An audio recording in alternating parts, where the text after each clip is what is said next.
current carrying coil as behave as, ध्यान दो यहाँ पे, करंट कैरिंग कोयल बिहेव एज मैग्नेटिक डाइपोल। क्या होता है? करंट कैरिंग कोयल बिहेव एज मैग्नेटिक डाइपोल। जैसे हमने इलेक्ट्रिक डाइपोल पढ़ा था, इलेक्ट्रिक डाइपोल पढ़ा था, और भी डिटेल पढ़ेंगे बाद में इसको, लेकिन अभी देखो स्टार्ट हो गए। देखो जैसे चार्ज है माइनस क्यू और यहाँ होता था प्लस क्यू, इक्वल और अपोजिट चार्ज, जिसके बीच में डिस्टेंस कितना है? 2 है। इसमें दो पोल है, एक नेगेटिव पोल और एक पॉजिटिव पोल, इसको बोलते हैं डाइपोल। लेकिन चार्ज की वजह से डाइपोल है, इसको बोलते हैं इलेक्ट्रिक डाइपोल। इसको क्या बोलते हैं? इलेक्ट्रिक डाइपोल, है ना। सिमिलरली मैग्नेट में बनता है, बार मैग्नेट देखा होगा। माइनस क्यू चार्ज बिल्कुल ऐसा ही है जैसे साउथ पोल है, और पॉजिटिव चार्ज बिल्कुल ऐसे ही जैसे नॉर्थ पोल। तो इसको बोलते हैं मैग्नेटिक डाइपोल। एक पोल ये, एक पोल ये, तो डाइपोल हो गए, तो इसको बोलेंगे मैग्नेटिक डाइपोल, और इसके बीच में दूरी 2 है। सिमिलरली करंट कैरिंग कोयल, करंट कैरिंग कोयल आपको शुरुआत में बताया था चैप्टर के। अगर कोई कोयल है जिसमें करंट फ्लो कर रहा है क्लॉकवाइज, क्लॉकवाइज, तो कैसे बिहेव करेगा? साउथ पोल की तरह। और कोई कोयल है जिसमें करंट फ्लो कर रहा है एंटी क्लॉकवाइज, वो कैसे बिहेव करेगा? नॉर्थ पोल की तरह, है ना। और मैंने ये भी बताया था कि जो कोयल है जिसमें करंट फ्लो कर रहा है, उसको एक तरफ से देखे तो साउथ पोल, और दूसरी तरफ से देखे तो नॉर्थ पोल, है ना। ऐसे होता है।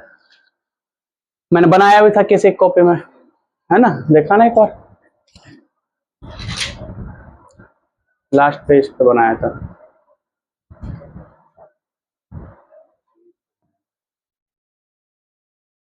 हाँ ये वाला,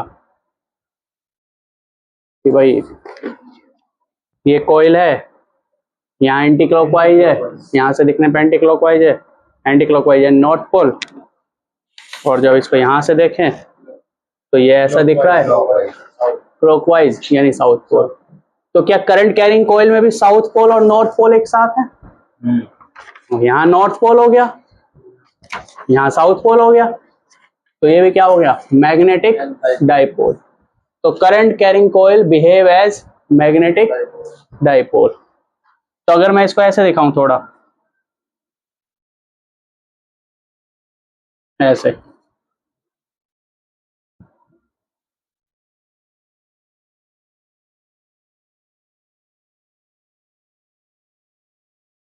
ठीक है,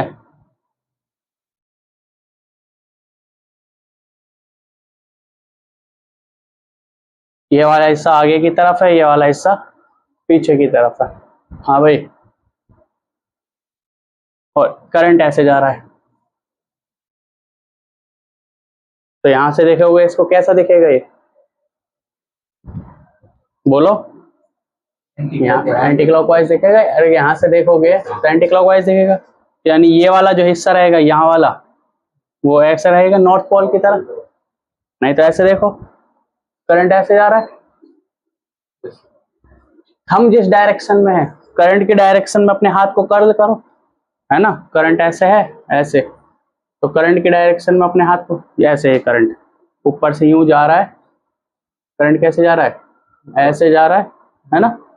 करंट कैसे जा रहा है देखना ध्यान से, ऐसे जा रहा है और पीछे से निकल रहा है। तो यहाँ से करंट ऐसे जा रहा है, तो करंट की डायरेक्शन अपने हाथ को कर्ल करो, थंब आपको नॉर्थ पोल की डायरेक्शन देगा। तो यहाँ नॉर्थ पोल होगा और यहाँ की तरफ, पीछे वाले की तरफ साउथ पोल। तो ये भी तो मैग्नेटिक डाइपोल हो गया, ये भी तो दो पोल हो गए, नॉर्थ और साउथ। यहाँ पे डिस्टेंस होता था बीच में, यहाँ कोई डिस्टेंस नहीं है। तो यहाँ पे तो डाइपोल ऐसे डिफाइन करते थे, मैग्नेटिक डाइपोल। डाइपोल ये है मैग्नेटिक इलेक्ट्रिक डाइपोल, ये है मैग्नेटिक डाइपोल और ये भी क्या है, मैग्नेटिक डाइपोल। करंट कैरिंग कोयल, क्या ये करंट कैरिंग कोयल है? ये किसकी तरह बिहेव कर रही है? मैग्नेटिक डाइपोल की तरह बिहेव कर रही है, क्योंकि यहाँ पे दो पोल हैं, साउथ पोल और नॉर्थ पोल। जब भी डाइपोल होता है तो डाइपोल मूवमेंट डिफाइन करते हैं। तो यहाँ होता था इलेक्ट्रिक डाइपोल, तो यहाँ डिफाइन करते थे electric dipole movement, electric dipole movement, जिसको पी से लिखते थे, पी वेक्टर। और वो क्या होता था?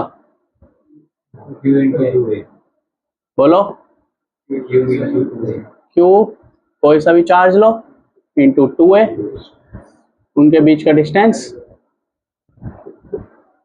क्यू इंटू दोनों के बीच का डिस्टेंस, और डायरेक्शन कहां से कहां? नेगेटिव से पॉजिटिव, ये होता था। Similarly magnetic dipole movement define करेंगे। Magnetic dipole movement bar magnet में कैसे डिफाइन होगा? मैग्नेटिक डाइपोल मूवमेंट तो डिफाइन होगा एम वेक्टर से। इसको क्या लिखेंगे? M vector. Electric dipole movement को क्या लिखा? P vector. यहां पे लिखेंगे एम वेक्टर, ठीक है। और वो होगा, यहां होता था चार्ज कितना स्ट्रांग है, यहां होगा ये पोल कितना स्ट्रांग है। तो ये पोल कितना स्ट्रांग है, इसके लिए एक नई क्वांटिटी बोलते हैं, उसको बोलते हैं पोल स्ट्रेंथ। क्या बोलते हैं? Pole strength. कि साउथ पोल कितना स्ट्रांग है और नॉर्थ पोल, और दोनों की स्ट्रेंथ सेम रहती है। जितना साउथ पोल स्ट्रांग उतना ही नॉर्थ पोल स्ट्रांग। तो दोनों की जो स्ट्रेंथ है उसको हम लिखते हैं एम से, स्मॉल एम से, पोल स्ट्रेंथ। जैसे यहाँ क्यू लिखते थे, क्यू, और दोनों के बीच का डिस्टेंस एम इंटू 2a। तो डायरेक्शन बताओ कहां से कहां होगी? यहाँ नेगेटिव से पॉजिटिव, तो यहाँ साउथ से नॉर्थ, है ना, साउथ टू नॉर्थ। अब करंट कैरिंग कॉइल आ जाओ, यहाँ पे भी साउथ और नॉर्थ है, तो यहाँ पे मैग्नेटिक डाइपोल मोमेंट डिफाइंड होगा। तो यहाँ पर कैसे डिफाइन होगा भाई? यहाँ पर ना तो वो है, क्या बोलते हैं उसका नाम, डिस्टेंस है, साउथ और नॉर्थ के बीच में क्या कोई डिस्टेंस है? अरे दोनों एक ही सिक्के के दो पहलू हैं। इस तरफ से देखो साउथ, इस तरफ से देखो नॉर्थ, यहाँ से देखो साउथ, यहाँ से देखो नॉर्थ, तो दोनों के बीच में डिस्टेंस तो कुछ है नहीं, तो जो 2a लिया है। तो यहाँ जो डिफाइन होता है वो देखना ध्यान से कैसे डिफाइन होगा। यहाँ डिफाइन होगा magnetic dipole movement is equal to, यहाँ पोल स्ट्रेंथ होती है, कितनी पोल स्ट्रेंथ होगी, है ना, पोल स्ट्रेंथ जितनी ज्यादा उतना ज्यादा स्ट्रॉन्ग मैग्नेटिक फील्ड बनाएगा।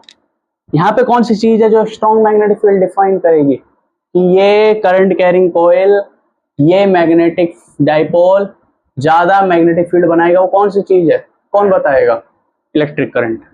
तो यहाँ पर आएगा मैग्नेटिक डाइपोल मूवमेंट कैसे डिफाइन करेंगे? करंट, कितना करंट फ्लो कर रहा है इसके अंदर से, आई, ठीक है, आई इंटू इसका एरिया, इंटू इसका एरिया, ये वाला एरिया, एरिया वेक्टर ए। और अब डायरेक्शन भी चाहिए, कहां से कहां होते हैं? साउथ से नॉर्थ। तो इसकी भी डायरेक्शन कहां से कहां होगी? साउथ से नॉर्थ। तो वो कैसे आएगी साउथ से नॉर्थ? तो एरिया वेक्टर, एरिया वेक्टर, और एरिया वेक्टर की डायरेक्शन होगी साउथ से नॉर्थ। एरिया वेक्टर डायरेक्शन कहां से कहां होगी? साउथ से नॉर्थ। कैसे? जैसे यही है, क्या बोलते हैं, मान लो ये देखो, ये यहां से देखो एक बार, यहां से इस तरफ से, इस तरफ से देखो, करंट ऐसे जो जा रहा है, कैसे जा रहा है? Anti clockwise. यहाँ से देखो ना, एंटी क्लॉकवाइज। और तुम यहाँ से देखो, यू एरिया वेक्टर की डायरेक्शन कैसे निकलेगी? एरिया वेक्टर की डायरेक्शन निकलेगी, अपने हाथ को कर्ल करो करंट की डायरेक्शन में, थंब आपको एरिया वेक्टर की डायरेक्शन देगा। राइट हैंड को कर्ल करना है, तो एंटी क्लॉकवाइज डायरेक्शन में कर्ल किया तो थंब आपकी तरफ जा रहा है। और एंटी क्लॉकवाइज है तो यानी ये वाला कौन सा होगा, नॉर्थ या साउथ? बोलो, एंटी क्लॉकवाइज है तो ये रहा ना, ये कौन सा है? Anti clockwise. और ये कौन सा है? एंटी क्लॉकवाइज है तो नॉर्थ, एंटी क्लॉकवाइज है तो नॉर्थ, और पीछे की तरफ होगा साउथ, है ना। ये एंटी क्लॉकवाइज है तो ये नॉर्थ, यहाँ पर नॉर्थ होगा, और यहाँ क्या होगा, यहाँ पर साउथ साउथ होगा पीछे की तरफ। ये मोटाई नहीं होगी, थिकनेस नहीं होगी, वायर जितनी पतली होगा। तो एंटी क्लॉकवाइज है, ये होगा नॉर्थ, पीछे होगा साउथ। और हम ऐसे हाथ घुमा रहे हैं एंटी क्लॉकवाइज डायरेक्शन में ऐसे, तो कहाँ की तरफ, हमारी तरफ, है ना। तो क्या आ जाएगा, नॉर्थ। और क्या हमारी तरफ आ रहा है ऐसे, क्या ऐसे आ रहा है पीछे से हमारी तरफ, अरे पीछे से हमारी तरफ, और पीछे क्या है, साउथ। तो साउथ से नॉर्थ आ रहा है, यही तो होता है, साउथ से नॉर्थ। वही एरिया वेक्टर डायरेक्शन बता रहा है, ध्यान समझो इसको। एरिया वेक्टर क्या डायरेक्शन होता है, वही तो बता रहा है, साउथ से नॉर्थ। तो ये हो जाएगा साउथ से नॉर्थ। तो क्या सेम टू सेम तीनों चीज है ना। बस यहाँ पे क्यू चार्ज इंटू 2a, यहाँ पे पोल स्ट्रेंथ, इसको क्या बोलते हैं, पोल स्ट्रेंथ इंटू 2a, और ये भी साउथ से नॉर्थ। आई इंटू एरिया वेक्टर, और एरिया वेक्टर भी कहाँ से बता रहा है आपको, साउथ से नॉर्थ ही तो बता रहा है। एरिया वेक्टर भी ध्यान से देखो तो, है ना। इसमें एंटी क्लॉकवाइज है, एरिया वेक्टर की डायरेक्शन ऐसे होगी। एंटी क्लॉकवाइज है तो ये नॉर्थ होगा, पीछे साउथ होगा। तो डायरेक्शन ऐसे बता रहा है, यानी पीछे से ऐसे आ रही होगी, पीछे साउथ है, आगे नॉर्थ है, तो साउथ से नॉर्थ ही तो आ रही होगी। तो ये भी बता रहा है। और एरिया वेक्टर की डायरेक्शन कैसे बताएंगे, आप ऐसे लिख दो, चाहे तो साउथ टू नॉर्थ, यहाँ नॉर्थ है या साउथ है, तो मैग्नेटिक डाइपोल मोमेंट की डायरेक्शन ये होगी। This is the direction of, पीछे से आ रहा है ऐसे, ठीक है, ऐसे होगी पीछे से। करंट की डायरेक्शन हम यहाँ दिखा देते हैं,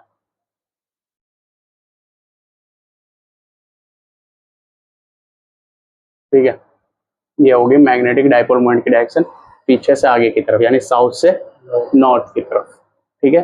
दिस इज योर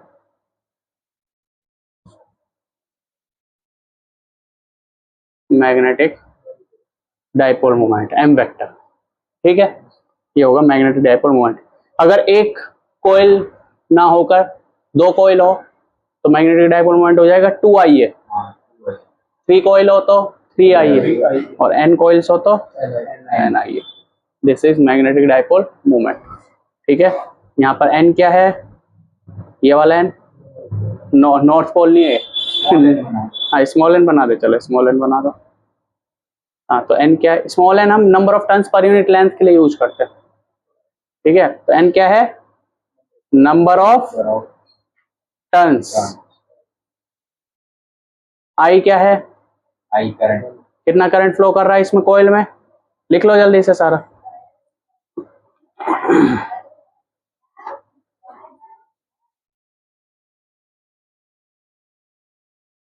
और A वेक्टर है, इसका एरिया कितना है, एरिया ऑफ लूप, और डायरेक्शन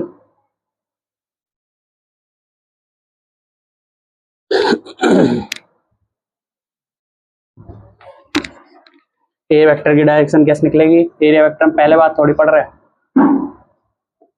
एरिया वेक्टर की डायरेक्शन की curl direction,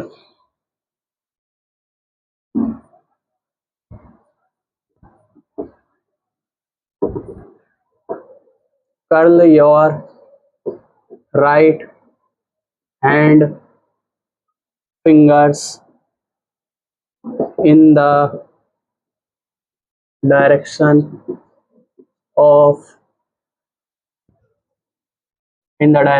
current, then thumb will give you the direction of area vector.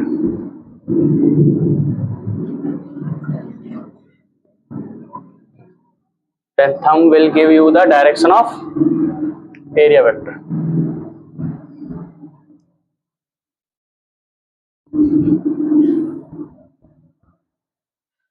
Then now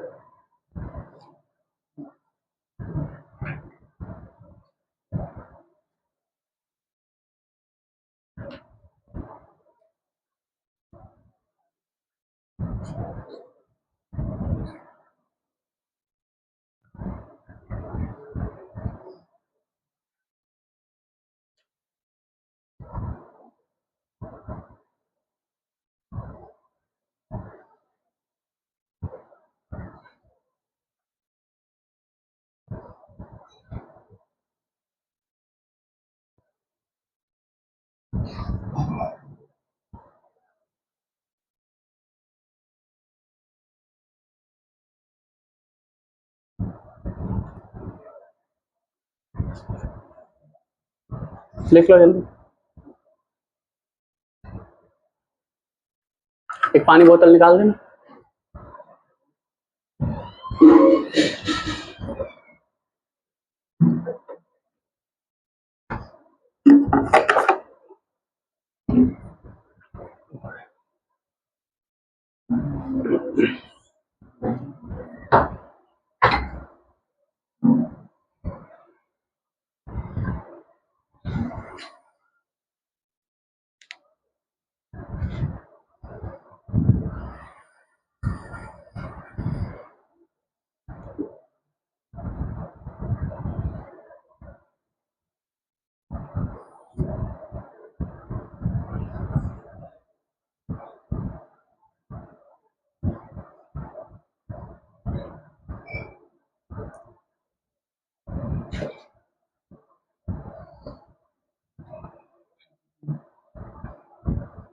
हाँ, तेरा तो डायग्राम बढ़िया बना, एकदम एक्चुअल वाली फील आ रही है ना।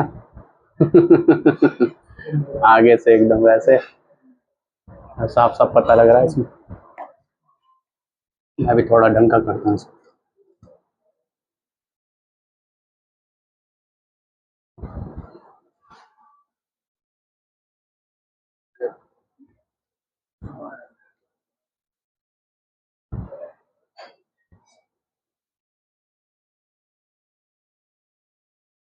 अरे समझ आया इस टॉपिक?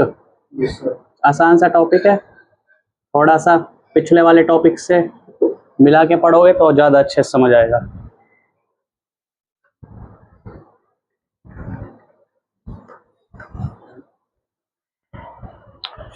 है ना। तो ये भी साउथ से नॉर्थ है, चाहे कैसे देख लो।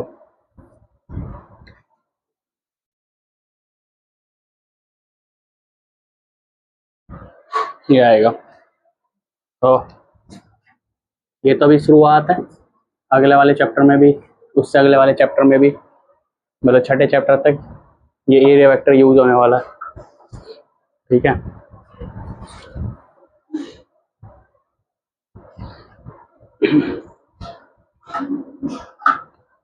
इसकी डेफिनेशन लिख लो। किसकी? करंट कैरिंग कॉइल के वजह से जो मैग्नेटिक डाइपोल है उसकी डेफिनेशन लिखो। Magnetic dipole movement, magnetic dipole movement है ना, M vector. Magnetic dipole movement of a current carrying coil,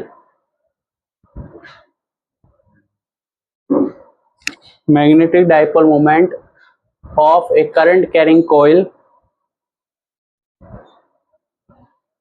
is defined as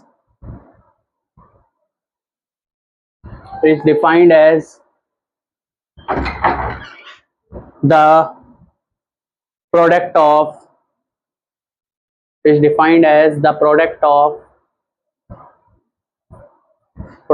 the current flowing through the coil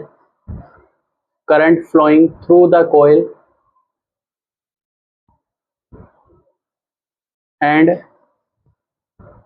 the area enclosed by the coil,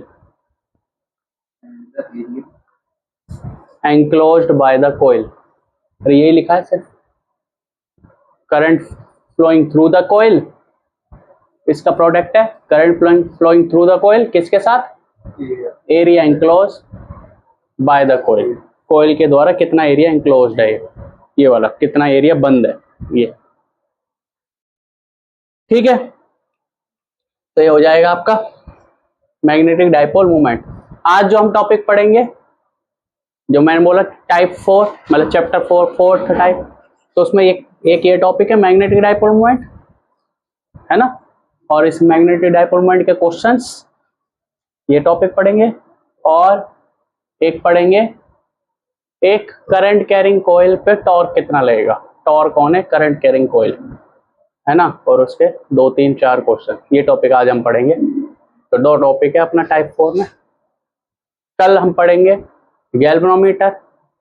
galvanometer behave as a क्या बोलते हैं उसको, behave as, galvanometer को कैसे convert करते हैं volt meter में वो, और गैल्वेनोमीटर को एमीटर में कैसे कन्वर्ट करते हो। मतलब कल वाला टॉपिक बहुत इंपॉर्टेंट है, 5 नंबर में आने के सबसे ज्यादा चांस कल वाले टॉपिक के। ठीक है, इसकी एक डेफिनेशन है, वो डेरिवेशन आएगी टॉर्क वाले की, वो मैंने उसमें डाल दी ग्रुप में। ठीक है, ठीक फोटो आ रही है, वो क्लियर आ रही है नहीं आ रही? बिल्कुल क्लियर है। ठीक है, ठीक है, समझ आया। Electric dipole moment same to same फॉर्मूले हैं। पी की जगह एम आ गया, यहाँ होता था चार्ज स्ट्रेंथ होती क्यू, यहाँ आ गई पोल स्ट्रेंथ एम, दोनों के बीच का डिस्टेंस 2 है। हाँ, पोल स्ट्रेंथ गिवन होगी एम, स्मॉल एम, यहाँ माइनस एम होता है, यहाँ प्लस एम होता है। अरे south pole is just like minus Q charge, तो यहाँ माइनस एम होगा, यहाँ प्लस एम होगा, तो ये हो जाएगा m इंटू 2 है। नेक्स्ट चैप्टर में हम और डिटेल में पढ़ेंगे इसके बारे में, सबके बारे में, है ना। और यहाँ पर जो करंट कैरिंग कॉइल में भी साउथ नॉर्थ, बताओ क्या करंट कैरिंग कॉइल को ऐसे भी दिखा सकते हैं? देखना ध्यान से, देखो ये वायर टूटी नहीं पड़ी, ये समझना कहीं वायर टूटी पड़ी, करंट कैसे फ्लो करेगा? वायर टूट जाएगी तो, वायर टूट जाएगी, करंट फ्लो कर ही नहीं पाएगा। तो कैसा दिख रहा है, क्लॉकवाइज एंटी क्लॉकवाइज? ये एंटी क्लॉकवाइज। तो इसको हम ऐसे भी दिखा सकते हैं, यहाँ की तरफ, मतलब इमेजिनरी मैग्नेट की तरह। यहाँ पे कौन सा मैग्नेट? नॉर्थ पोल, और यह साउथ पोल, तो ये भी तो ऐसे ही है। और इसके डायरेक्शन हो जाएगी साउथ से नॉर्थ, तो साउथ से नॉर्थ, ये मैग्नेटिक डाइपोल मोमेंट होगा। तो इमेजिनरी है दिखाने के लिए, है ना, बिल्कुल वैसा ही बिहेव करेगा जैसे मैग्नेट करता है ना, इसलिए इसको मैग्नेटिक डाइपोल भी बोलते हैं। ठीक है, बाद में ये भी प्रूफ करेंगे कि जो मैग्नेटिक फील्ड प्रोड्यूस करेगा वही सेम मैग्नेटिक फील्ड ये प्रोड्यूस करता है। ये वाला कितना मैग्नेटिक फील्ड प्रोड्यूस करता है? ये मैग्नेटिक फील्ड प्रोड्यूस करता है μ0/2 IR² + x² की पावर 3/2। बोलो एक्सिस पर, तो ये भी उतना ही करेगा, सेम करेंगे, सेम टू सेम चलेगी चीजें। ठीक है, मिटा दें। डेफिनेशन लिख लिया आपने इसकी। एरिया वेक्टर क्या है? एरिया वेक्टर है कितना एरिया है, और एरिया वेक्टर की डायरेक्शन कैसे निकालेंगे? राइट हैंड को कर्ल करो इन the direction of current, thumb will give the direction of area vector, है ना। जैसे मान लो एरिया वेक्टर ये है, देखो बताओ, तुम बताओ, करंट ऐसे जा रहा है, तो करंट ऐसे जा रहा है, तो इसका एरिया हो जाएगा लेंथ इंटू ब्रेड्थ, अरे रेक्टेंगल फॉर्म में, तो लेंथ इंटू ब्रेड्थ, ये हो जाएगा area vector, sorry area of direction हो जाएगी, ऐसे करंट जा रहा है तो यहाँ की तरफ direction perpendicular to the plane of the coil, ये कॉइल है उसके कॉइल के परपेंडिकुलर ऐसे होगा। और अगर करंट ऐसे जा रहा होता तो ये हो जाता नॉर्थ, नहीं सॉरी साउथ हो जाता है, नहीं क्लॉकवाइज हो जाता, तो करंट जाता मैग्नेटिक एरिया वेक्टर अंदर की तरफ, और मैग्नेटिक डाइपोल मूवमेंट भी अंदर की तरफ। एरिया वेक्टर और मैग्नेटिक डाइपोल मूवमेंट की डायरेक्शन सेम होती है ना। कुछ क्वेश्चंस कर लो चलो मैग्नेटिक डाइपोल मूवमेंट के। दिस इज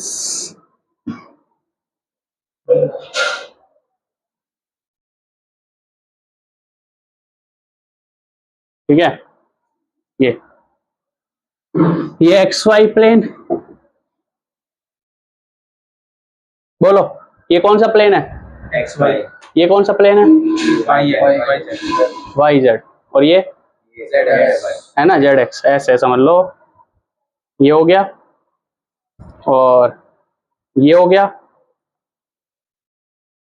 है ना, ये हो गया एक्स, ये हो गया वाई, और ये हो गया जेड। तो इसमें दो प्लेन दिखा रखे हैं, ये तो दिखा रखा है एक वाला प्लेन, कौन सा प्लेन? एक्स और वाई, एक्स वाई प्लेन ये वाला, और एक ये वाला प्लेन दिखा रखा है, ये कौन सा? एक्स, और ये है जेड, ये है एक्स, ये है जेड। तो ये वाला प्लेन दिखाया हुआ है, कौन सा प्लेन है? एक्स जेड, तो ये वाला प्लेन दिखाया हुआ है। एक ऐसा प्लेन भी होगा, एक ऐसा प्लेन भी होगा, तो वाई और जेड, तो वाई जेड प्लेन ऐसे होगा। ठीक है, तो यहाँ पे तीन वो रखे हैं, एक करंट कैरिंग कॉइल ऐसे रखा है, जिसमें करंट फ्लो कर रहा है कुछ ऐसे। मैंने कहा क्वेश्चन करेंगे मैग्नेटिक डाइपोल मोमेंट के, तो मैग्नेटिक डाइपोल मोमेंट के क्वेश्चन हैं। एक ऐसे करंट कैरिंग कोयल रखा है इस पे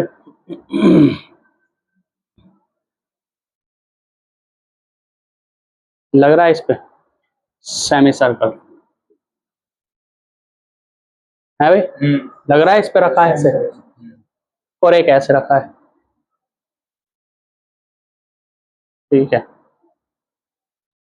ऐसे लगा लो चाहे तो, है, या ट्रायंगल मान लो, यहाँ पे कोई ट्रायंगल रखा है ऐसे, ऐसे कोई ट्रायंगल रखा है। ये डायग्राम थोड़ा 3D डायग्राम है, तो इसलिए लग नहीं रहा है सेमी है, ये सेमी सर्कल जिसका रेडियस है r, जिसका सेमी सर्कल का रेडियस कितना है r, r, r रेडियस। और ये ट्रायंगल है इक्विलेटरल ट्रायंगल, ये 60 डिग्री, ये 60। तो तीनों का मैग्नेटिक डाइपोल मोमेंट बताना है, तीनों में करंट फ्लो कर रहा है I। तो एक का मैं बताता हूं जैसे आपके सामने, आंसर बताओ कौन से वाले का बताऊं मैं। ये फर्स्ट है, इसका सेकंड, ये थर्ड, बोलो। तो m1 vector magnetic dipole moment vector due to first क्या होगा, m1 vector I into A, current कितना फ्लो कर रहा है I, और मान लो इसकी स्क्वायर है या वो है रेक्टेंगल, तो ये दे रखा है b, ये लाइन दी हुई है l, तो एरिया कितना हो जाएगा l इंटू बी। अरे सिंपल है, I into L into B, बोलो, है ना। और करंट की मैग्नेटिक डाइपोल मोमेंट की डायरेक्शन कहाँ की तरफ, बाहर की तरफ। अगर ये x है ये y है, तो बाहर कौन सी डायरेक्शन है, हाँ नॉर्थ तो है बिल्कुल, ये नॉर्थ है, पीछे साउथ है, के बाहर की तरफ z डायरेक्शन है ना, तो लिखेंगे के क्या, ऐसे बताना है आपको। चलो बताओ m3 बताओ, m2 बताओ। एरिया ऑफ इक्विलेटरल ट्रायंगल क्या होता है बताना। इक्विलेटरल ट्रायंगल एरिया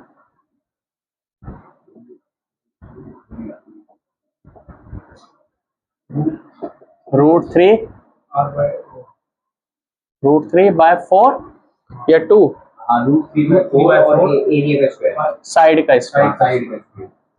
मान लो इसकी साइड L है, इसकी साइड कितनी है L, जल्दी से बताओ। m2 वेक्टर होगा I √3/4 side L square, direction होगी I के, करो करो। और साइड का होगा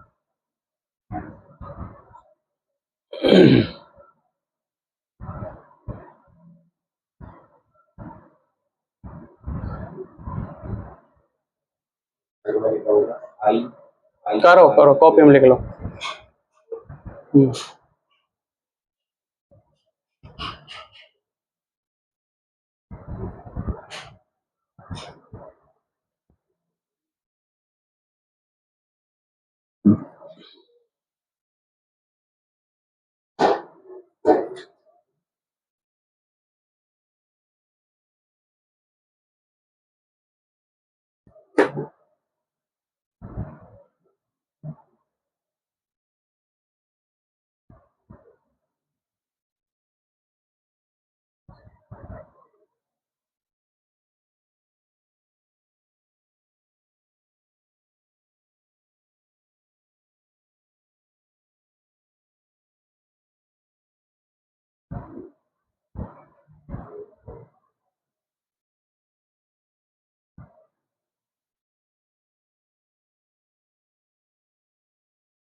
करो भाई, इतना क्या टाइम लगा रहे हो। m2 वेक्टर कितना होगा, करंट M2, करंट फ्लो कर रहा है, और इस ट्रायंगल का एरिया मैंने लिख दिया तुम्हारे लिए, √3/4, साइड का स्क्वायर, और साइड कितनी दी हुई है L, तो L का स्क्वायर, तो करंट इंटू एरिया। बताओ डायरेक्शन क्या होगी, बोलो। ऐसा है ना, ये लूप यहाँ पे इस लेप में है ना, और ये कैसे घूम रहा है, ऐसे देखो, ऐसे घूम रहा है, तो इस तरफ है, बोलो। अरे ऐसे घूम रहा है ये, ऐसे। मैं यहाँ पे आ जाता हूँ, लो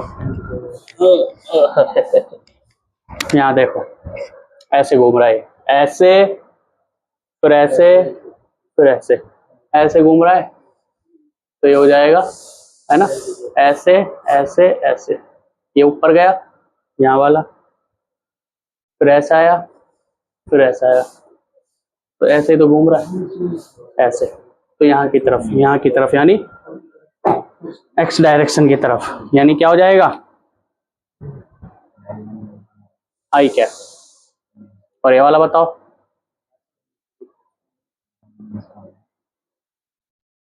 कितना है ये, सेमी सर्कल है, सेमी सर्कल का एरिया क्या होता है, पाई आर स्क्वायर, पूरे सर्कल का होता है, सेमी सर्कल यानी आधा, पाई आर स्क्वायर अपॉन 2। अच्छा, करंट भी तो है, आई इंटू में एरिया माइनस जे क्या, अच्छा ये ऐसे है, तो नीचे की तरफ बोलो, है ना, नीचे की तरफ, और ऊपर जे है तो नीचे माइनस, ये हो जाएगा।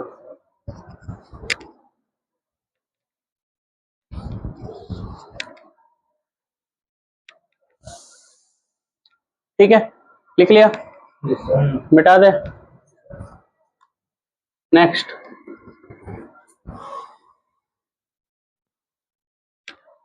नेक्स्ट क्वेश्चन,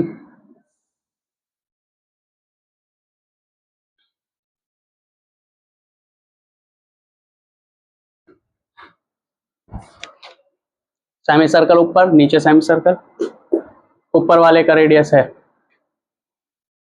कैपिटल आर, नीचे वाले का रेडियस r/2, ठीक है। तो बताओ करंट फ्लो कर रहा है ऐसे,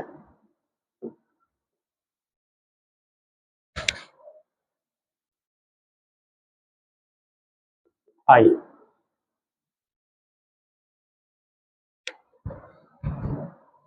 फाइंड मैग्नेटिक डाइपोल मोमेंट।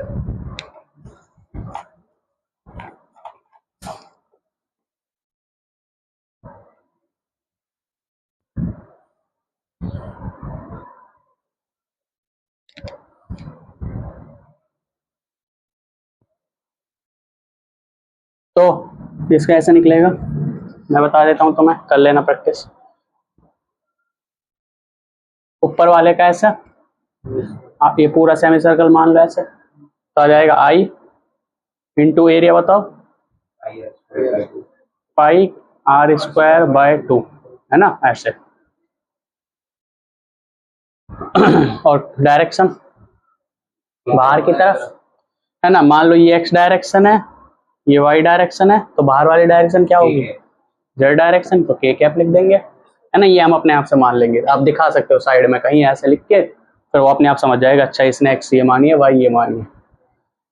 और m वेक्टर, ये m1 बोल देते हैं, m2 इस वाले की वजह से, नीचे वाले कोयल की वजह से क्या होगा, करंट इंटू एरिया कितना होगा, पाई, रेडियस कितना है इसका, r/2, ये रेडियस है का स्क्वायर, ये तो हो गया पाई r², और ये तो पूरे सर्कल का होगा, आधे सर्कल का होगा, /2, और डायरेक्शन किस तरफ होगी, बाहर की तरफ, तो अगेन के क्या, तो दोनों सेम डायरेक्शन में, तो ये हो जाएगा प्लस, तो नेट वेक्टर आ जाएगा m1 वेक्टर, है ना, तो ये प्लस ये, क्योंकि दोनों सेम डायरेक्शन में, तो आई पाई r²/2 प्लस आई पाई r²/, ये हो जाएगा 4, और नीचे 2, 4 2 जा 8, ठीक है। करंट चाहे तो कॉमन ले ला के और कर लो सॉल्व। ठीक है, हो जाएगा सॉल्व। ये हो गया 1/2, ये हो गया 1/8। 8 एलसीएम आ जाएगा, यहाँ जाएगा 4, यहाँ जाएगा 1, 5/8 आ जाएगा। ठीक है, 5/8 आई पाई आर स्क्वायर।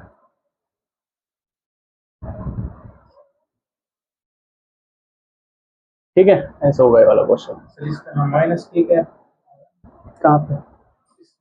इस वाले का देखो कैसा है, एंटी क्लॉकवाइज है ना, बाहर की तरफ।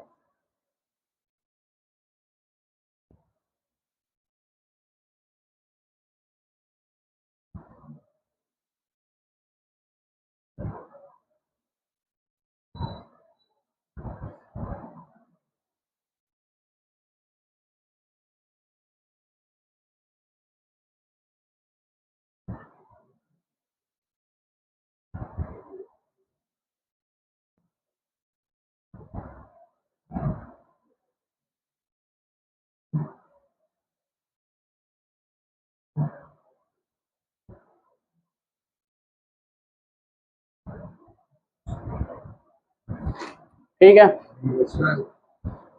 लिख ले, मिटा दो ये। Next next question.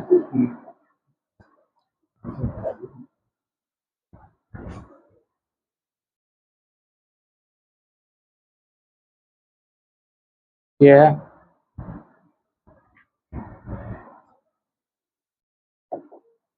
ये करंट ऐसे आया है, घूम के यहाँ पहुंचा, यहाँ घूम के यहाँ, इसकी रेडियस r1 और इस वाले की रेडियस r2, वही मैग्नेटिक डाइपोल मोमेंट। अच्छा, सारे मैग्नेटिक फील्ड के क्वेश्चन भी हो सकते हैं। सेंटर पर मैग्नेटिक फील्ड बताओ।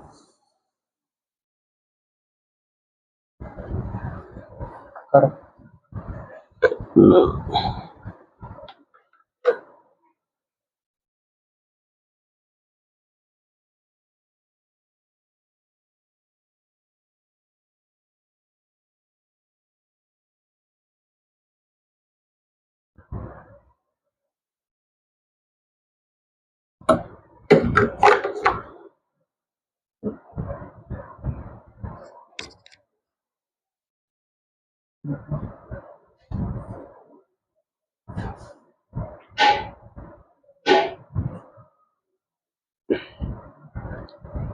देखो ऐसा होगा इसमें,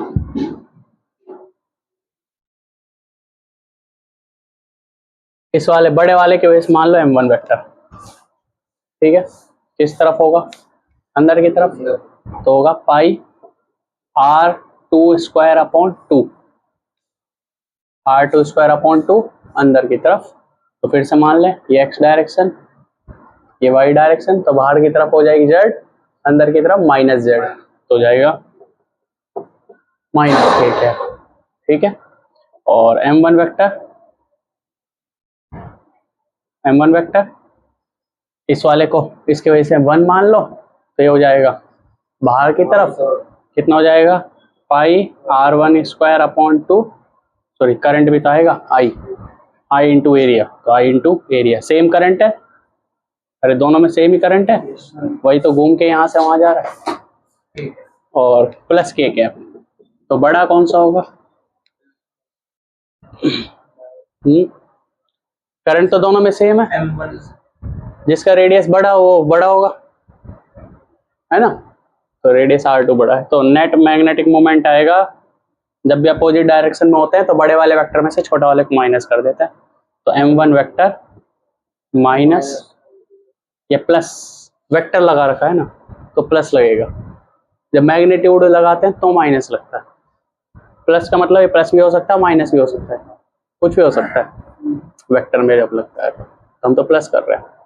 जब प्लस करा तो पता लगा m1 वेक्टर अंदर की तरफ है, m2 वेक्टर बाहर की तरफ है, तो m1 वेक्टर की डायरेक्शन को मैंने ऐसा करो इसको, चलो ठीक है जो भी, तो हो जाएगा I pi r2²/2, m1 vector का मैग्नीट्यूड ये, इसमें से माइनस होगा, माइनस,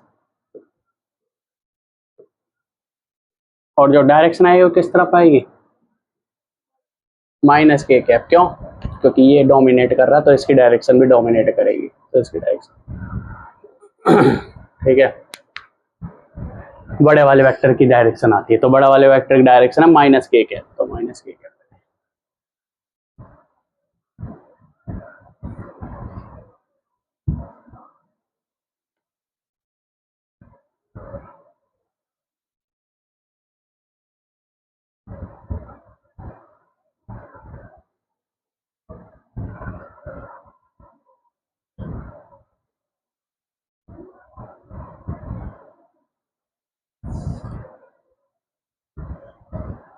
ठीक है, लिख लिया। अब इसके दो क्वेश्चन और है, वो करा देता हूँ। एक तो एससीवी का क्वेश्चन है। अभी तक क्या पढ़ा हमने? अभी सिर्फ मैग्नेटिक डाइपोल मोमेंट पढ़ा है और उसके क्वेश्चंस कर रहे हैं हम, है ना। तो एक क्वेश्चन और है इसका, फेमस क्वेश्चन। ये एक्स एक्सिस, ये एक्स एक्सिस, ये वाई एक्सिस, ये जेड एक्सिस, ठीक है। और आपका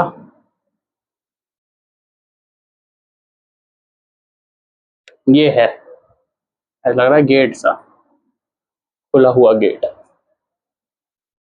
ठीक है। तो ए बी ये कॉइल है, सी और डी, और इसमें करंट फ्लो कर रहा है कुछ ऐसे।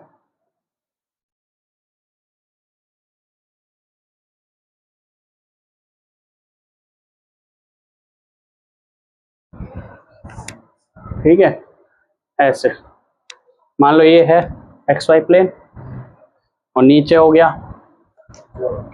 कौन सा प्लेन? ये वाला प्लेन, हाँ एक्स जेड प्लेन। और एक कॉपी देना, ये दे दो। और ये कौन सा हो गया? Y Z plane. और जो ये रखी है कोइल, वो ऐसे रखी है, ऐसे, ये है वो कोइल, ये वाली, ठीक है। इसका यहां से एंगल, मतलब इसका यहां से एंगल, इसका इस वाले प्लेन से इस वाले प्लेन का एंगल है 30 डिग्री। कितना एंगल है? 30 डिग्री, ठीक है। देखो तो ये angle 30 degree. Magnetic dipole moment बताना, मैं बताता हूँ। देखो मान लो ये स्क्वायर कोइल है, तो इसकी साइड कितनी है? एल, और कौन सी शेप में? स्क्वायर में। तो मैग्नेटिक डाइपोल मोमेंट वेक्टर होगा आई, करंट, एरिया कितना हो जाएगा? L square. अब डायरेक्शन कुछ अलग ही होगी ना, तो पूरी तरह के कैप होगी। अगर ये ऐसे होता तो ऐसे डायरेक्शन हो जाती, ऐसे होता तो ऐसे डायरेक्शन हो जाती, ऐसे होती तो ऐसे डायरेक्शन। लेकिन ना तो ये परफेक्टली ऐसे है, ना ये परफेक्टली ऐसे, कहीं बीच में, तो इसकी डायरेक्शन कहीं ऐसे होगी, ठीक है। तो ऐसे में क्या करें? ऐसे में क्या करें? इसके दो कंपोनेंट ले सकते हैं। इसके दो कंपोनेंट ले सकते हैं, इसके एरिया के, इस एरिया के, जो एरिया ऐसे है, जो एरिया ये है ए बी सी डी, इसके दो कंपोनेंट ले सकते हैं। एक कंपोनेंट इस डायरेक्शन में और एक इस डायरेक्शन में, ऐसे। मैं तुम्हें थोड़ा बताता हूँ। जैसे ये होता है, ये है, मान लो कोई एरिया वेक्टर ऐसे है, ये हो गया एक्स, ये हो गया वाई, ये हो गया जेड। एरिया वेक्टर ऐसे ए, तो इसके दो कंपोनेंट आ सकता है। ये थीटा है, तो इसका एक कंपोनेंट इस तरफ आ जाएगा, और इसका यहाँ पे आ जाएगा ये साइन थीटा। दो परपेंडिकुलर डायरेक्शन में कंपोनेंट आते हैं हमेशा किसी वेक्टर के। जब कंपोनेंट करते हैं तो दो परपेंडिकुलर डायरेक्शन, एक तो ये आपस में परपेंडिकुलर है ना, एक्स और जेड, एक्स वाई जेड आपस में तीनों परपेंडिकुलर है, तो इसके दो कंपोनेंट है, एक एक्स डायरेक्शन में, दूसरा जेड डायरेक्शन। ऐसे इस पूरा मैग्नेटिक मूवमेंट का, मैग्नेटिक डाइपोल मूवमेंट के दो कंपोनेंट आएंगे, एक आएगा इस डायरेक्शन में और एक आएगा इस डायरेक्शन। तो मैं अगर कंपोनेंट लिखूं इसके, तो एक कंपोनेंट तो इस डायरेक्शन में आ जाएगा, ये इसका एक कंपोनेंट इस डायरेक्शन में आ जाएगा, ऐसे।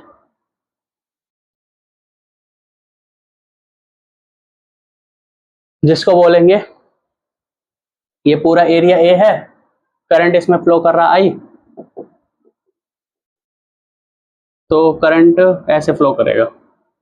बताओ इसका ये वाला कंपोनेंट, और ये होगा ए cos 30।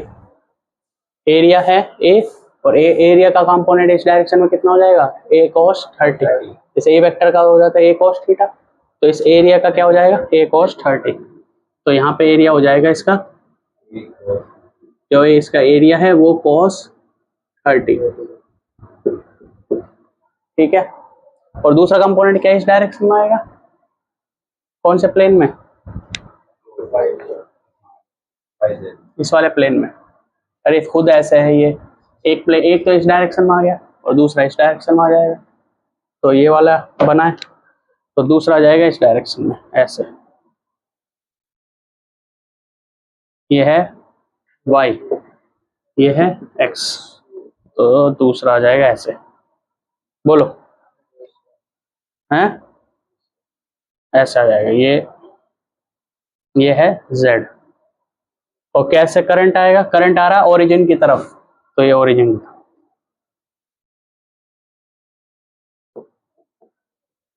ठीक है। और ये वाला कंपोनेंट कौन सा होगा, ए साइन 30।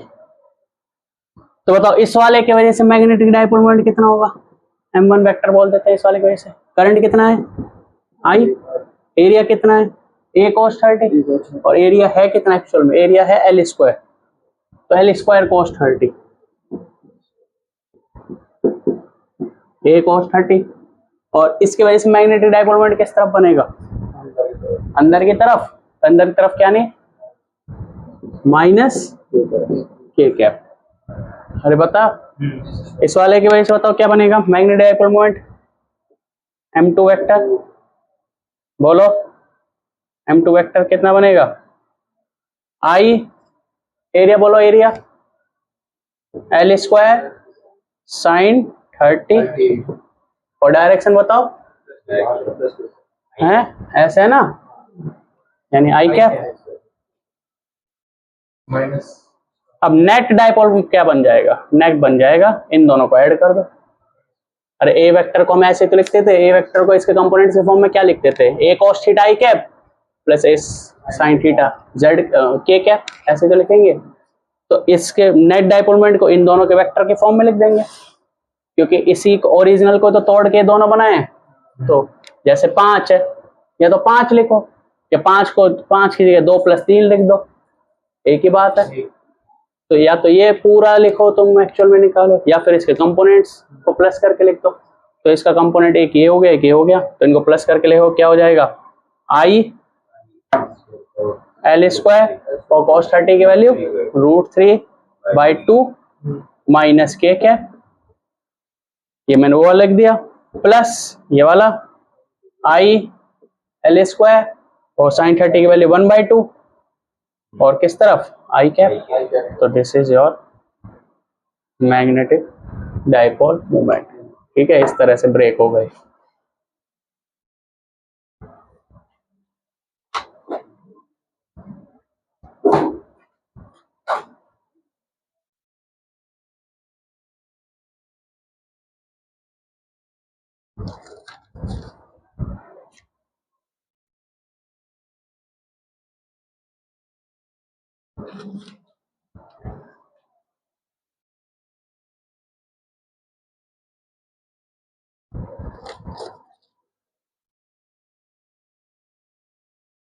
इसमें ब्राइटनेस लॉक कर दी तुमने, ब्राइट तो पूरा होगा है,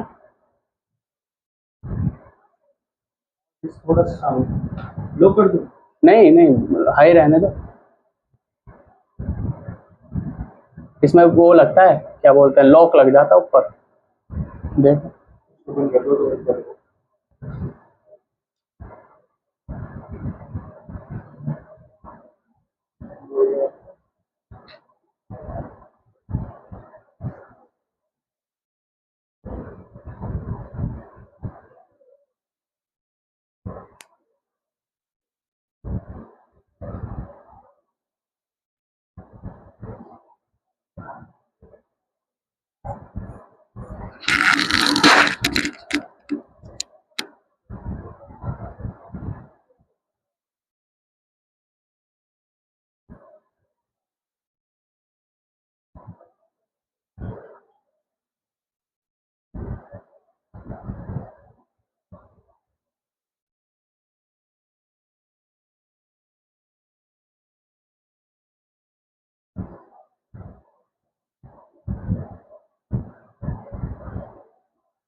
हेलो, देख लिया?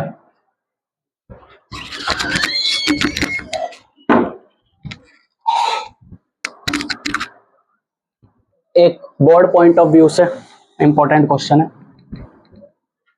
मैग्नेटिक डाइपोल मोमेंट का एक question board point of view से। देखो, magnetic dipole of A square loop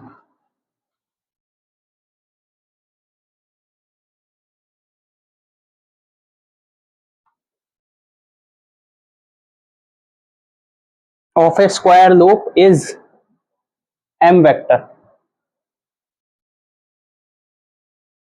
ठीक है, m वेक्टर लिखो, m लिख दो सिर्फ, उसका मैग्नीट्यूड m है। फाइंड मैग्नेटिक डाइपोल मोमेंट, कई बार मैग्नेटिक डाइपोल बोलेंगे, कई बार मैग्नेटिक डाइपोल मोमेंट बोलेंगे। पेपर में लिखने को आए तो दोनों अलग अलग है, पर हम बोलने में सेम बोल देते, पर है अलग अलग, है ना। मैग्नेटिक डाइपोल एक क्वांटिटी है, फिजिकल क्वांटिटी, जिसको हम डिफाइन कर रहे हैं, और मैग्नेटिक डाइपोल एक एपरेटस है, जैसे वो हो गया बार मैग्नेट हो गया, वो मैग्नेटिक डाइपोल हो गया, करंट कैरिंग कोइल हो गई, वो मैग्नेटिक डाइपोल हो गई। तो उसके वजह से मैग्नेटिक डाइपोल मूवमेंट डिफाइन करते हैं, तो एक तरीके से फिजिकल क्वांटिटी हो गई। तो find magnetic dipole movement of a circular loop which is made by square loop, which is made by square loop keeping the length same, keeping the length same। तो एक स्क्वायर लूप की वजह से magnetic dipole moment कितना है?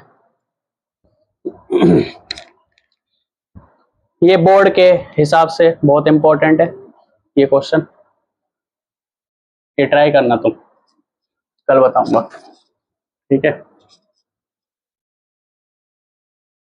एक square है मान लो, उसकी लेंथ दी नहीं हुई है तो एल मान लो। दिया क्या हुआ है यहाँ पे? इसकी स्क्वायर है जिसकी लेंथ एल है, एल एल एल, ठीक है। और इस स्क्वायर से सर्कल बना दिया, इस स्क्वायर से क्या बना दिया? सर्कल। स्क्वायर की लेंथ एल नहीं दी हुई, क्या दिया हुआ है? स्क्वायर का मैग्नेटिक मोमेंट दिया हुआ है। मान लो इसमें करंट जा रहा है आई, उतना ही करंट इसमें जा रहा है, जब भी कंपैरिजन होगा तो सेम करंट ही फ्लो कराएगा। तो इसके वजह से मैग्नेटिक मोमेंट कितना है? आई इंटू एल स्क्वायर, ठीक है। This is equation first. अब इसी लेंथ, कितनी लेंथ है इसकी? स्क्वायर की लेंथ बताओ भाई। 4L। 4L। इसी लेंथ से, अरे L plus L plus L plus L, इसी लेंथ से सर्कल बना दिया। तो एरिया कुछ बना होगा, रेडियस आई होगी, एल की टर्म्स में आ जाएगी रेडियस, उसी लेंथ से सर्कल बना दिया। तो अब उस सर्कल से जो मैग्नेटिक मोमेंट होगा एम डैश, वो बताना है। ठीक है, पहले तो आपको आर निकालना पड़ेगा इन टर्म्स ऑफ लेंथ।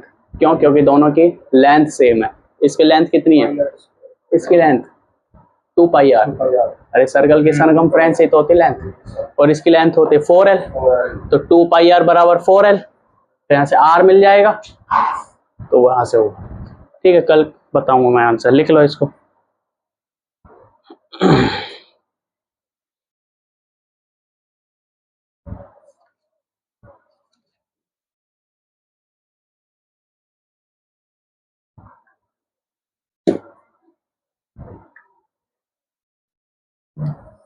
ठीक है, तो ये टॉपिक था हमारा, कौन सा?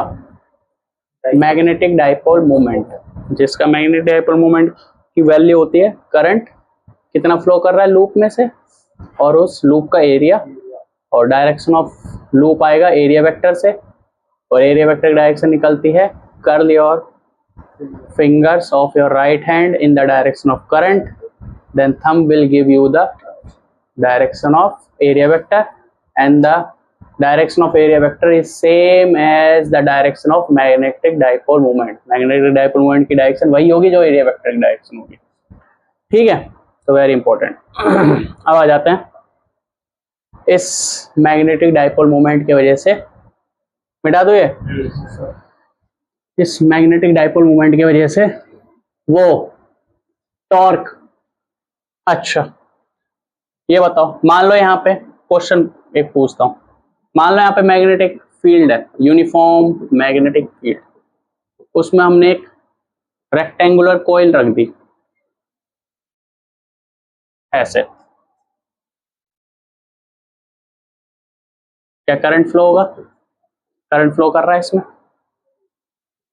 है ना? इस कॉइल पर मैग्नेटिक फील्ड की वजह से कितना फोर्स लगेगा? यूनिफॉर्म मैग्नेटिक फील्ड है, फोर्स कितना लगेगा इस कॉइल के ऊपर? बोलो।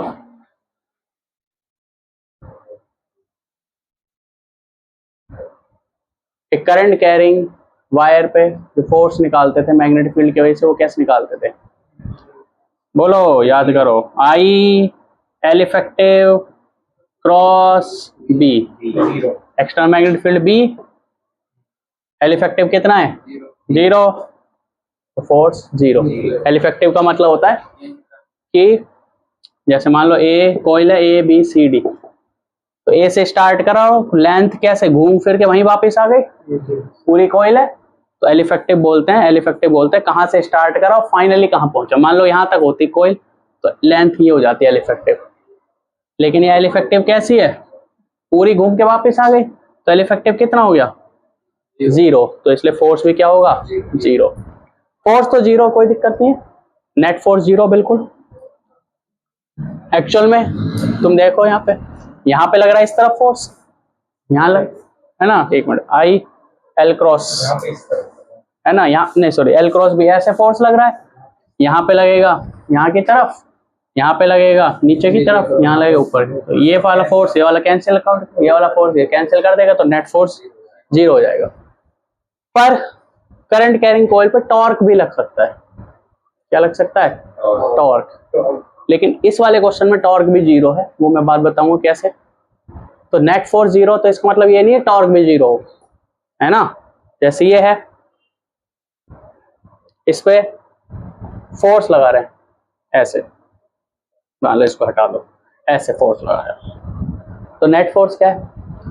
0। कोई डिस्प्लेसमेंट नहीं है, कोई एक्सेलरेशन नहीं है, रेस्ट पे था, रेस्ट पर है, तो नेट फोर्स क्या है? 0। रेस्ट पे था, रेस्ट पर है, यानी वेलोसिटी चेंज नहीं हुई। वेलोसिटी चेंज नहीं हुई तो एक्सेलरेशन 0, एक्सेलरेशन 0 यानी फोर्स 0। फोर्स 0, जितना फोर्स यहाँ लग रहा है उतना फोर्स पीछे लग रहा है, तो नेट फोर्स क्या हो गया? 0। नेट फोर्स हो गया 0। ठीक है, पर नेट फोर्स 0 हो तो ये नेट फोर्स 0 होता है ना, तो बॉडी मूव नहीं करती। नेट फोर्स 0 हो तो बॉडी मूव नहीं करती, स्ट्रेट लाइन में मूव नहीं करती, है ना? मतलब वेलोसिटी अगर शुरुआत में बॉडी रेस्ट पर थी, तो वो बॉडी रेस्ट पर ही रहेगी अगर नेट फोर्स 0 हो। अगर वो शुरुआत में चल रही थी तो उतनी स्पीड से चलती रहेगी, मैं उसकी बात नहीं कर रहा अभी ये मान रहा हूँ शुरुआत में रेस्ट पर थी, तो शुरुआत में रेस्ट पर थी तो नेट फोर्स 0 होगा तो बॉडी तो रेस्ट पे ही रहेगी। नेट फोर्स 0 तो बॉडी रेस्ट पर ही रहेगी, बॉडी मूव नहीं करेगी स्ट्रेट लाइन में। नेट फोर्स 0 होता है उसको बोलते हैं लीनियर इक्विलिब्रियम। क्या बोलते हैं? लीनियर इक्विलिब्रियम, मतलब एक लाइन में नहीं चलेगी, लेकिन घूम तो सकती है एक जगह पर रह के। ये बॉडी चल रही है क्या ऊपर पंखा? क्या एक जगह से दूसरी जगह जा रही है? तो इस पे नेट फोर्स 0 है, इस पे नेट फोर्स 0 है। पर ऐसे है, मान लो ये बॉडी ऐसे रखिए, फोर्स जितना फोर्स आगे लगाऊंगा उतना ही फोर्स पीछे लगाऊंगा, देखना जितना फोर्स आगे लगाऊंगा उतना ही फोर्स पीछे। क्या ये बॉडी चली कहीं एक जगह से दूसरी जगह? नहीं, बस अपनी जगह पे घूमी। तो ऐसा हो सकता है कि नेट फोर्स 0 हो तो बॉडी चलेगी नहीं, एक जगह से दूसरी जगह नहीं जाएगी, पर घूम जाएगी अपनी जगह, तो टॉर्क लग सकता है। क्या लग सकता है? टॉर्क। तो टॉपिक है torque on a current carrying coil when placed in external uniform magnetic field. जब एक्सटर्नल यूनिफॉर्म मैग्नेटिक फील्ड में एक कॉइल को रखा जाता है तो उस पर क्या लगता है? टॉर्क लगता है। फोर्स तो लग नहीं रहा, फोर्स तो हमने दिखा दिया, फोर्स तो हमेशा क्या रहेगा? 0 रहेगा। ये तो मैंने क्वेश्चन पहले भी करा दिए थे, फोर्स तो 0 ही रहेगा। सिमिलरली केस आप याद करो, उसमें होता था डाइपोल में। डाइपोल में क्या होता था? यूनिफॉर्म इलेक्ट्रिक फील्ड होती थी, उसमें हम एक रखते थे डाइपोल, ये आसान था। एक माइनस क्यू चार्ज, एक plus Q charge, electric field E vector.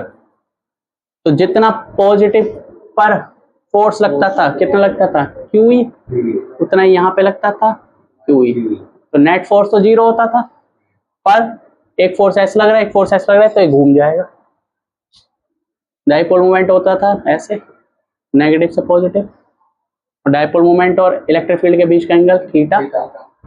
तो एक फोर्स आगे लग रहा है, एक फोर्स पीछे लग रहा है, तो नेट फोर्स तो 0 ही है। जितना फोर्स ये लग रहा है उतना ही फोर्स, जितना फोर्स आगे उतना फोर्स पीछे, तो नेट फोर्स 0।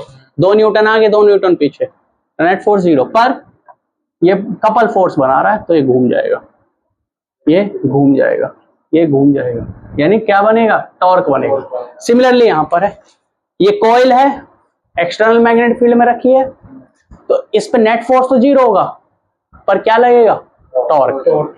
तो टॉपिक है torque on a current carrying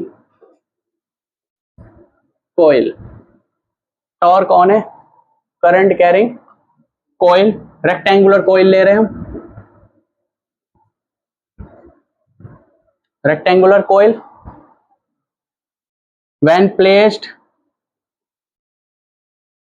in external uniform magnetic field.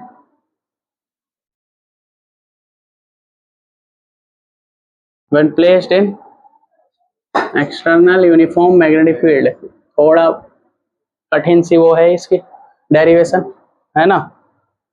मैं डायग्राम बना रहा हूं, देखना ध्यान से।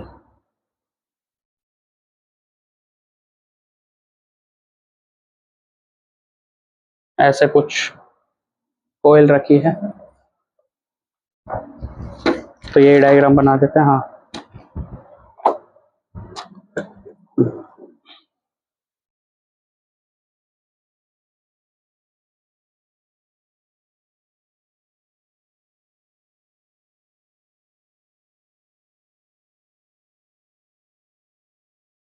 ये करंट कैरिंग कोयल है, रेक्टेंगुलर कोयल।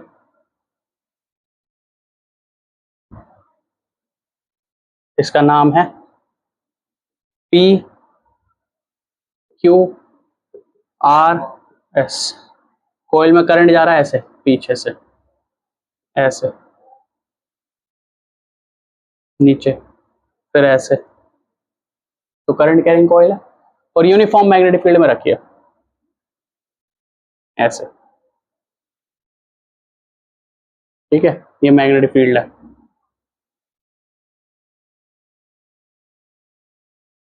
ये इसका एक्सिस, ये क्या है, एक्सिस। मोटर की प्रिंसिपल भी यही है, मोटर का प्रिंसिपल भी यही है। When A current carrying coil placed in external uniform magnetic field it experiences torque. ये प्रिंसिपल है मोटर का, जो पंखा घूम रहा है इसी प्रिंसिपल पे घूमता है कि उसमें कॉइल भरी रहती है बहुत सारी, कॉपर की कॉइल रहती है बहुत सारी, उसमें मैग्नेट रहता है अंदर, उस मैग्नेट की वजह से इस पर टॉर्क लगता है, टॉर्क की वजह से पंखा घूमता है। मोटर, इलेक्ट्रिक मोटर का कंसेप्ट यहीं से आता है ना। कूलर है, कूलर में पंख, इलेक्ट्रिक मोटर है। जो भी घूमने वाली चीज है, तूफान होता है ना सारे, तो सारी जितनी भी इलेक्ट्रिक मोटर है सबका कंसेप्ट यही है कि जब भी एक करंट कैरिंग कॉइल को एक्सटर्नल मैग्नेटिक फील्ड में रखेंगे तो उसमें क्या लगेगा, टॉर्क।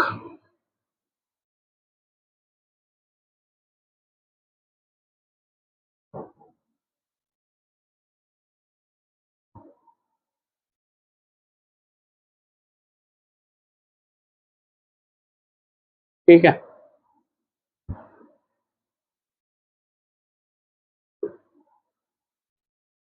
थोड़ा 3D वो चाहिए इसमें विजुअलाइजेशन।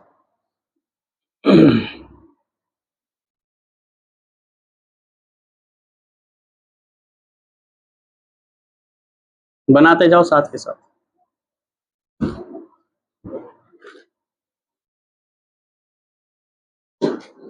इसकी डेरिवेशन मैंने ग्रुप में डाल दिया इस वाले टॉपिक की।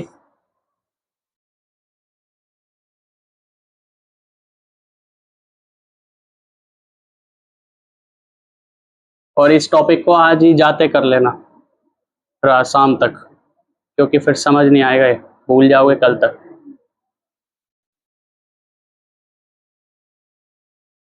ठीक है, तो यूनिफॉर्म मैग्नेटिक फील्ड है इस तरह से। तो नेट फोर्स तो जीरो, इतना पता है इस पर।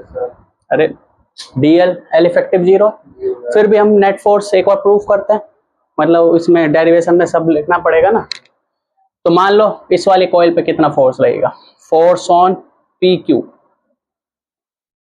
Force on P Q, P Q wire पे कितना फोर्स लगेगा। मैग्नेटिक फील्ड है मान लो बी वेक्टर, और कह रखा है कि इस कॉइल का जो प्लेन है, इस कॉइल का जो सरफेस है उसके साथ बी वेक्टर बना रहा है एंगल थीटा, उसके साथ बी वेक्टर कितना एंगल बना रहा है, थीटा। अरे पैर वैर खोल ले, ज्यादा थकान हो रही है तो।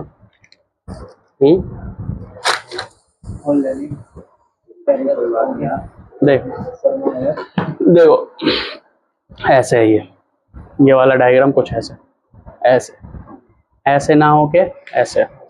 अगर ऐसे होता और मैग्नेटिक फील्ड ऐसे, मैग्नेटिक फील्ड ऐसे, और ये है उसका सरफेस, किसका सरफेस, इस कोयल का ऐसे है, ये है Q, ये P, ये S, ये R, तो ऐसे जा रहा है करंट, है ना। तो Q से P ये वाला, और ये सरफेस हो गया। और मैग्नेटिक फील्ड अगर ऐसे होती तो दोनों के बीच का एंगल कितना होता, 0 डिग्री। अरे हाँ 180 बोल दो, 0 मतलब। तो ये मैग्नेटिक फील्ड ऐसे है और सरफेस के पैरेलल मैग्नेटिक फील्ड हो जाती, तो मैग्नेटिक फील्ड और सरफेस के बीच का एंगल हो जाता 0। लेकिन ये कोयल ऐसे है कुछ ऐसे, और मैग्नेटिक फील्ड है ऐसे, और मैग्नेटिक फील्ड कैसे है, ऐसे। देखना ध्यान से, मैग्नेटिक फील्ड तो ऐसे ही है हॉरिजॉन्टल, और कोयल कुछ ऐसे है। अब दोनों के बीच का एंगल कितना बनेगा यहाँ पे, थीटा, थीटा। तो वो थीटा दिखा रखा है ये, ठीक है। अब ध्यान से देखो, तो पी क्यू लेंथ पे कितना फोर्स रहेगा, तो फोर्स होता है आई, मैं पी क्यू लेंथ पे देख रहा हूँ केवल, तो एल इफेक्टिव यही होगा, I L vector cross B vector.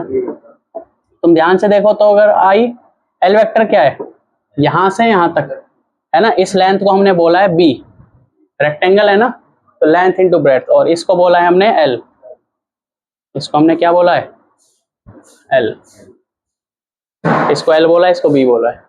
तो बताओ एल एल कितना है यहाँ पर, ये है, इसको मैं लिख देता हूं क्यू पी, देखना ध्यान से, बोलो I Q P vector cross B vector, ये रहा,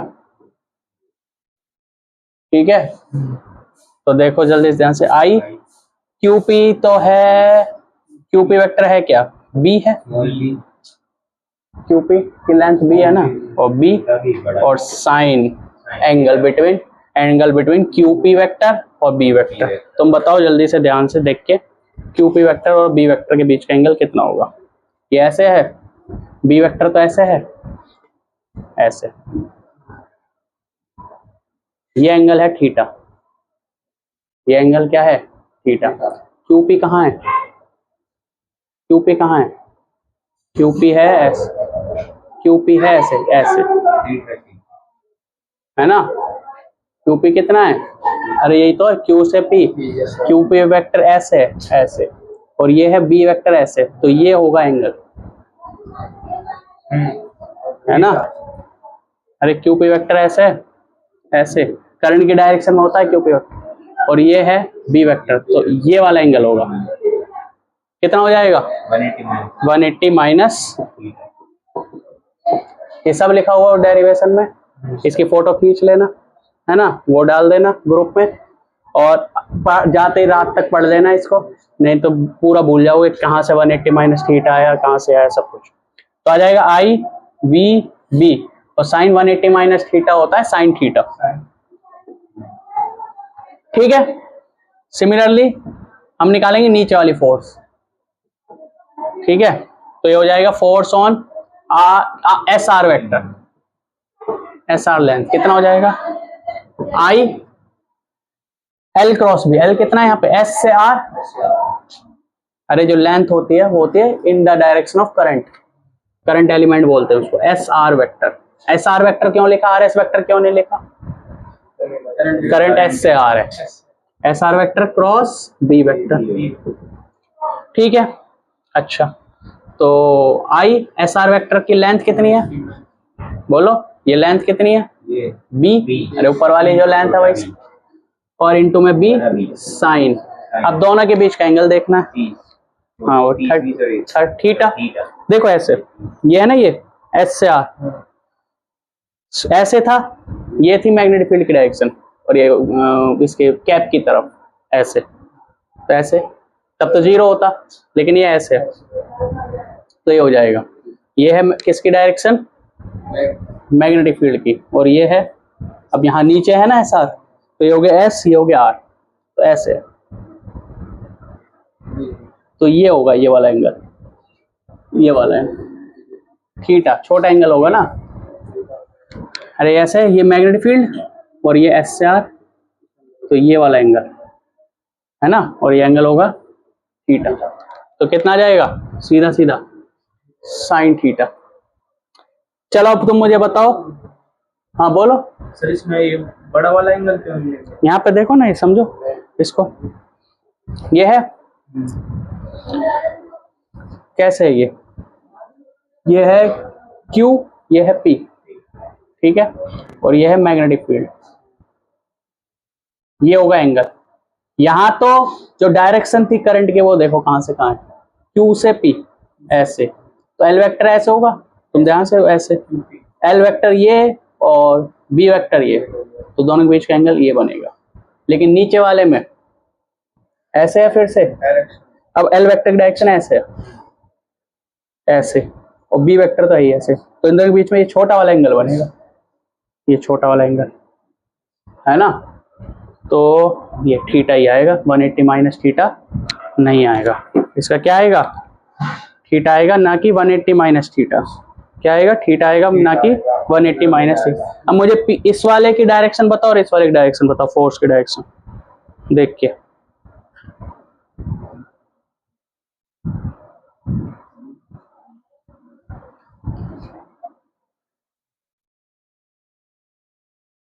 बताओ जल्दी से दोनों की डायरेक्शन।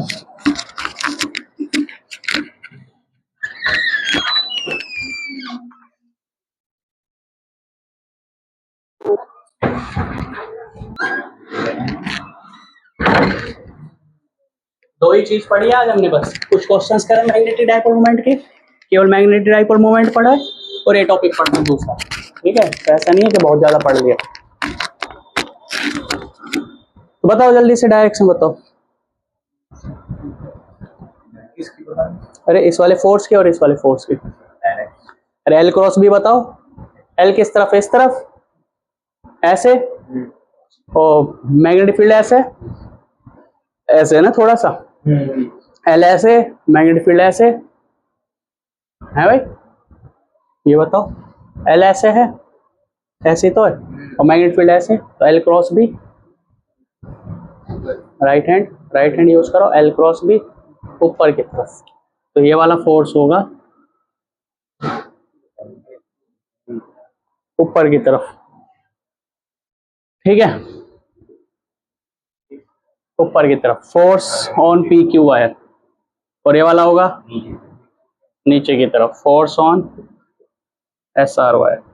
अरे नेट फोर्स तो जीरो होना ही है, ये तो पता ही है हमें, ये ऐसे है, नीचे वाला बता रहा हूँ मैं, नीचे ऐसे डी एल, एल वेक्टर और बी वेक्टर ऐसे, बी वेक्टर ऐसे, तो नीचे की तरफ डी एल क्रॉस बी, बोलो डी एल ऐसे, तो नीचे की तरफ आ जाएगा, और एक वाला अपोजिट होंगे फोर्स, बताओ, ये दोनों फोर्स, एक ऊपर रहेगा ऐसे, एक नीचे रहेगा, तो ऐसे खींच रहे होंगे, तो नेट फोर्स क्या होगा, जीरो, तो नेट फोर्स होगा जीरो, तो ये दोनों फोर्स कैंसिल आउट हो जाएंगे, ठीक है। एक फोटो खींच लो इसके,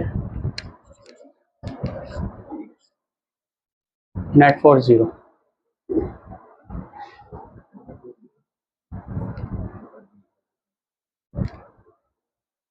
तो उस पे वो आ जाएगा, अगर ना आए तो बढ़िया है। सही है, डाल दें, ठीक है, तो हो जाएगा नेट फोर्स जीरो। अब आता है मेन, ये दोनों, ठीक है, अब आता है मेन, किस पे फोर्स, पी एस पे और क्यू आर पे, ठीक है। कल इसके बेस पर दो टॉपिक रहता है, एक तो रहता है गैल्वेनोमीटर, मैं पहले आज ग्रुप में या कल सुबह तक गैल्वेनोमीटर का पूरा डेरिवेशन वगैरह सब ग्रुप में डाल दूंगा, तुम लिख के ले आना गैल्वेनोमीटर का पूरा डेरिवेशन, ठीक है।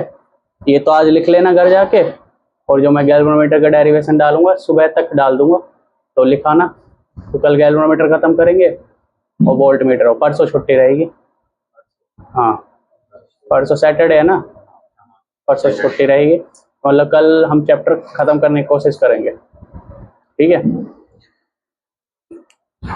ओके। अब आते हैं कौन से वाले फोर्स पे, इस वाले पर, पी एस पर, फोर्स ऑन पी एस लिखूं एस पी लिखूं, करंट पी एस डायरेक्शन में है ना, तो लिखें I P S vector cross B vector, ठीक है, आई एल, पी एस की लेंथ एल, बी साइन, अब ये मेन है साइन। अब तुम ध्यान से देखना, ये है,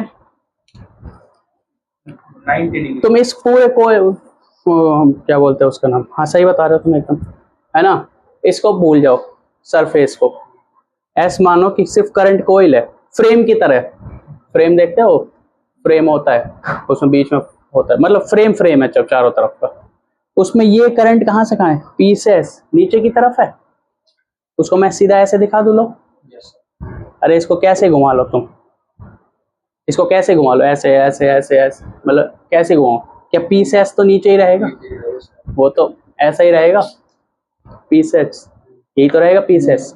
अब करंट कैरिंग कोई तो मैग्नेटिक फील्ड ऐसे है ना, मतलब ये अगर ऐसे होता तो पी एस ऐसे होता, पी ये होता, और एस ये होता, पी ये होता, ऐसे होता, तो ये ऐसे होता, और मैग्नेटिक फील्ड ऐसे, तो कितना एंगल बनता, अरे बताओ, दिखाओ एक और पेन, तो ऐसे बनता है मैग्नेटिक फील्ड, तो कितना बनता 90। अब ये ऐसे, तो पी थोड़ी ऐसा कहीं चला गया, वो भी तो अभी वहीं रहेगा, पी एस तो वहीं रहेगा, तो ये ऐसे ही रहेगा, पी एस तो ऐसे ही रहेगा, और मैग्नेटिक फील्ड ऐसे रहेगा, ठीक है, पी एस ऐसे रहेगा, मैग्नेटिक फील्ड ऐसे रहेगा, तो दोनों के बीच का एंगल बनेगा 90 डिग्री। अब मुझे बताओ जल्दी से, फोर्स की डायरेक्शन, पी ऐसे ऐसे, मैग्नेट फील्ड ऐसे, उसकी direction L cross B, L cross B, L ऐसे, एल ऐसे सामने और बी ऐसे, एल ऐसे बी ऐसे, अरे एल ऐसे है ना नीचे की तरफ, और मैग्नेट फील्ड ऐसे है, तो एल क्रॉस, तो ये रहेगा तुम्हारी तरफ, ये किस तरफ रहेगा, तुम्हारी तरफ है ना, टुवार्ड्स द रीडर। तो ऐसे दिखा दे, तुम्हारी तरफ नहीं रहेगा एक्चुअल में, तो ना थोड़ा ऐसे रहेगा, ऐसे है ना ये, एक्चुअल में ऐसे है ये, ऐसे, अगर ये ऐसे होता तो एल ऐसे, एल ऐसे और बी ऐसे, तो ऐसे होता तुम्हारे, लेकिन ये थोड़ा सा ऐसा है, ऐसे समझ रहे हो, ये ऐसे ना हो के ऐसे है, तो एल ऐसे बी ऐसे बी ऐसे, तो एल क्रॉस बी कुछ, तो इसके परपेंडिकुलर, किसके परपेंडिकुलर, हाँ सरफेस के परपेंडिकुलर, टिल्ट नहीं रहेगा एक्चुअल में ना, जो फोर्स की डायरेक्शन होती है वो एल और बी के प्लेन के परपेंडिकुलर होती है, किसके परपेंडिकुलर होती है, एल और बी के प्लेन के परपेंडिकुलर होती है। एल कौन से में, ये है एल, और बी कौन सा है, ऐसे ही रहेगा तुम्हारी तरफ रहेगा, नहीं टिल्ट नहीं रहेगा, बिल्कुल नहीं रहेगा, इसके प्लेन के परपेंडिकुलर नहीं होगी, किसके प्लेन के परपेंडिकुलर होती है, एल और बी जो ये दो वेक्टर होते हैं, प्लेन के परपेंडिकुलर। अरे ए क्रॉस बी बराबर सी वेक्टर होता है, तो सी वेक्टर किस डायरेक्शन में होता है, ए और बी के प्लेन के परपेंडिकुलर, तो यहाँ ए और बी का प्लेन और ये वाला प्लेन अलग है, अलग है, तुम देखो यहाँ पे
ठीक है, तो ये फोटो खींच के ग्रुप में डल जाएगी,